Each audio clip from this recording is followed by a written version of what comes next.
युवाओं के लिए एक अपॉर्चुनिटी है, क्योंकि जो यूथ इंडिया है वो आने वाले टाइम में बिजनेस ज़्यादा करना चाहता है। ये डेफिनेटली जो किसान है उनको फ़ायदा है। अगर इसका 100 रुपीज़ MRP है तो इसका 35 to 40% किसान को जाता है। ONDC से हमारी वो है कि आने वाले टाइम में जो हमारा प्रोडक्ट है वो कम रेट में वहाँ से उठ जाएगा और दिल्ली में जो कस्टमर मंगा रहा है उसको जेन्युइन रेट में वो प्रोडक्ट मिल जाए। उत्तराखंड पहाड़ी क्षेत्र है और प्राकृतिक चीज़ों से इनरिच्ड है। मतलब वहाँ पर इतनी सारी प्राकृतिक चीज़ें हैं जिसके बारे में बहुत लोगों को अभी तक पता भी नहीं है। तो यहाँ पर एक व्यक्ति मिले हैं हमको, उत्तराखंड से हैं। सबसे पहले तो आप FPO चलाते हैं, ये कहाँ से हैं और FPO का नाम क्या है और कितने लोग जुड़े हैं? जी मैम, मैं उत्तराखंड पौड़ी गढ़वाल ज़िले के कलजीघाल ब्लॉक से। हमारा जो FPO है वो अखरोड़ा में स्थित है और FPO का नाम है जय जौलपा कृषक उत्पादक संगठन। और फिलहाल FPO में 137 सदस्य हैं, जिसमें से 11 BOD मेंबर हैं और 7 गाँवों में ये चल रहा है फिलहाल। अच्छा, कैसे ख्याल आया FPO खोलने का और आपने क्या पढ़ाई की? आप बहुत ज़्यादा उम्र दराज भी नहीं लग रहे हैं। तो यंग यंग जो लोग हैं, यूथ है, जो युवा, वो कैसे खेती किसानी की ओर उनको आकर्षित किया जा सके, कुछ कहना चाहिए? युवाओं के लिए एक अपॉर्चुनिटी है, क्योंकि जो यूथ इंडिया है वो आने वाले टाइम में बिजनेस ज़्यादा करना चाहता है। जो जॉब है वो युवा अभी सर्च नहीं कर रहा फिलहाल। तो ये एज अ एंटरप्रेन्योर इसमें ज़्यादा स्कोप लग रहा है मुझे, क्योंकि जो फिलहाल हम काम कर रहे हैं वो फूड प्रोसेसिंग के ऊपर है और आने वाले टाइम में मार्केट अच्छा है। अगर हम ऑर्गेनिक प्रोडक्ट दे पाते हैं किसी को बिना केमिकल्स के इनरिच्ड, तो उसका स्कोप है। जैसे कि मैंने अभी प्राकृतिक चीज़ों की बात की। उत्तराखंड भरा पड़ा है प्राकृतिक चीज़ों से। आपने कई सारे प्रोडक्ट मैं यहाँ पे देख रही हूँ जो कि ऑर्गेनिक है, मतलब उसमें कोई मिलावट नहीं है, कुछ भी नहीं है।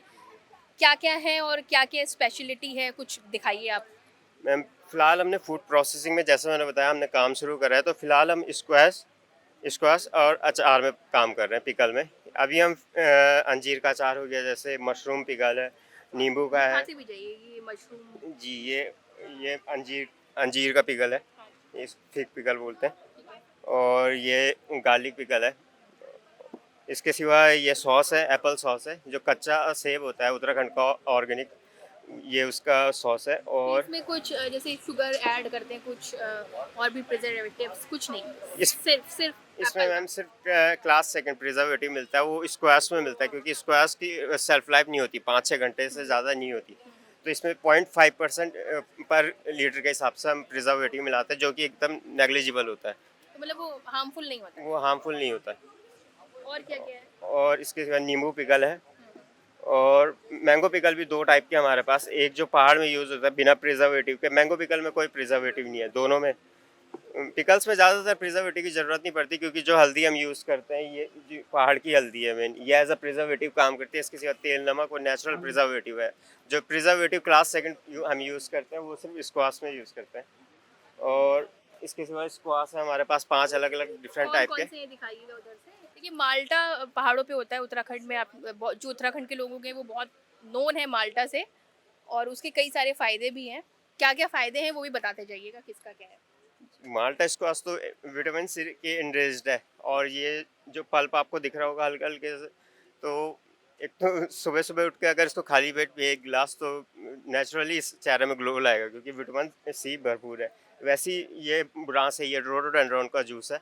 ये भी इनरिच्ड है विटामिन सी के, और भी नेचुरल कार्डियक जिनको कार्डियक प्रॉब्लम्स रहती है उन पेशेंट्स के लिए दिल वेरी की हेल्पफुल जिनको है। बीमारी जी, या जी। पेशेंट हैं, हार्ट पेशेंट। ये उनके लिए इनरिच्ड है। बाकी जो हमने ये कीवी अभी नया प्रोडक्ट लॉन्च करा है, कीवी कीवी के तो बारे में सबको ऑलमोस्ट पता ही रहता है।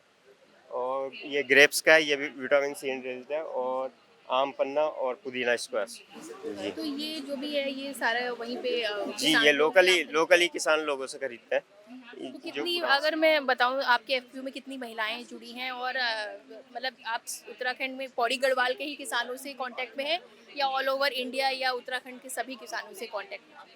जी, बस कांटेक्ट में तो हम ऑल ओवर उत्तराखंड में, जैसे देहरादून से भी हैं, या फिर पौड़ी गढ़वाल जैसे ब्लॉक बताया मैंने, कलजीखाल ब्लॉक, तो कलजीखाल के आसपास के ब्लॉक वालों के किसानों से भी कांटेक्ट में, कुछ प्रोडक्ट उनसे भी लेते हैं। ये डेफिनेटली जो किसान है उनको फ़ायदा है। जैसे मैंने बताया, ये माल्टे की 750 ml, अगर इसका 100 रुपीज़ MRP है तो इसका 35 to 40% किसान को जाता है, 35%, क्योंकि डायरेक्ट 20 रुपये किलो तो इसमें माल्टा किसान ले रहा है। इसके सिवा जो किसान को इस बनाने में लग रहा है 10-15 रुपए, किसान को भी मिल रहा है इसको बनाने में। किसी को अपना एफपीओ बनाना है जिसको एफपीओ के बारे में कुछ भी नहीं पता, मतलब जीरो जीरो है वो, मतलब उसको कुछ भी नहीं पता, तो वो कैसे बनाएगा? आपने कैसे शुरू किया? अपना कुछ कि उदाहरण दीजिए। इसमें एफपीओ, कोई भी सक्सेसफुल एफपीओ अगर बनाना चाहता है या फिर बनना चाहता है तो डेफिनेटली सीबीवीओ, जो वहाँ का लोकली जो एक एनजीओ होता है, वो हेल्प करता है।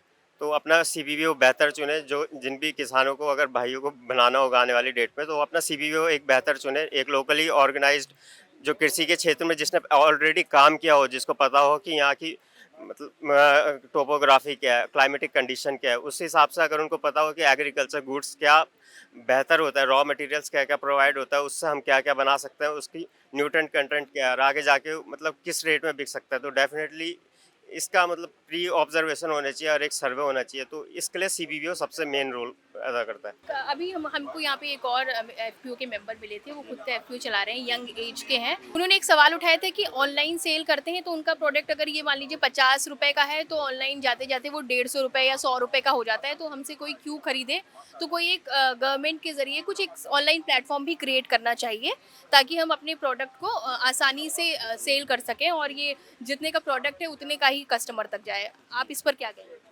जी डेफिनेटली मैम, क्योंकि अभी हमने अमेज़ॉन में भी फ्लिपकार्ट में भी देखा, तो जो जो उनके स्टोर्स में पिकअप्स और डिलीवरी चार्जेस जो थे, तो डेफिनेटली 70 का होगा तो दुगना हो जाता है, 140-150 का हो जाता है, तो कस्टमर फिर उतना ट्रस्ट नहीं करता, क्योंकि साइड में कुछ और बताया जाएगा और ऑनलाइन कुछ और मिलेगा, तो कस्टमर प्रोडक्ट में उतना फिर बिलीव नहीं करता।